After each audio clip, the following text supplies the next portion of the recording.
Yo tout le monde, j'espère que vous allez bien.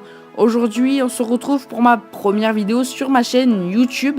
Et juste avant de passer à la vidéo, j'aimerais faire une petite présentation de ma chaîne. Alors sur ma chaîne, je parlerai principalement de manga, des animés plus particulièrement. Je parlerai aussi des univers DC Comics et Marvel.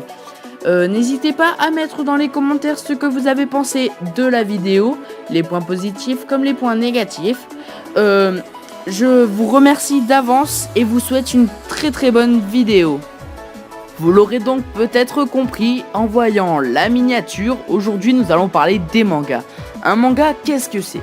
Qu'est-ce que c'est cette petite BD japonaise dont tout le monde parle? Un manga, comme je viens de le dire, c'est une bande dessinée japonaise qui, traduit en langue française, se lit dans le sens d'origine, de droite à gauche. La plupart du temps, les mangas sont en noir et blanc.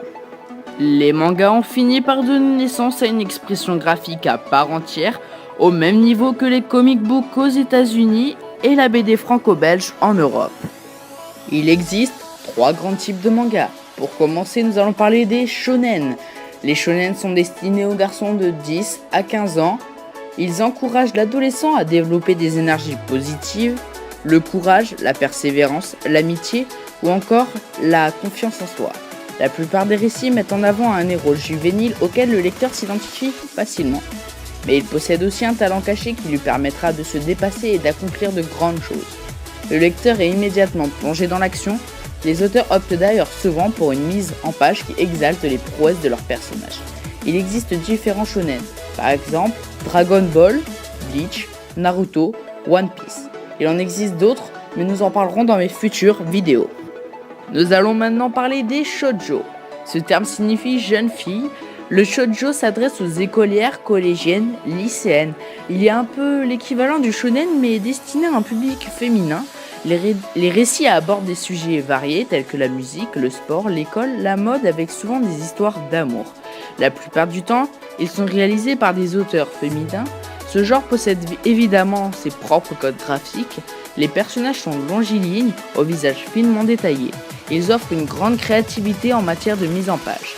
Il y a plusieurs exemples de shoujo comme l'Académie Alice, La Rose de Versailles, Tokyo Mew Mew, Nana, Fruit Basket et encore d'autres. Mais faut que je vous avoue quelque chose, je lis pas de shoujo, j'aime pas les shoujo, du coup les exemples que je viens de vous dire, je les connais pas trop.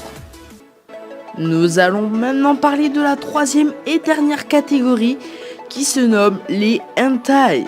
Alors les hentai, pour faire vite, ce sont des représentations pornographiques de mangas. En gros, ce sont les mangas pour les pervers. Mais moi, faut que je sois tout à fait honnête, je regarde pas d'hentai, hein. Donc si vous voulez savoir ce que c'est hentai, vous allez dans la barre de recherche de Google et vous tapez hentai pour plus d'informations. Il y a bien sûr d'autres catégories de mangas, mais les 3 que je viens de vous citer font un grand résumé de toutes les catégories qu'il peut y avoir.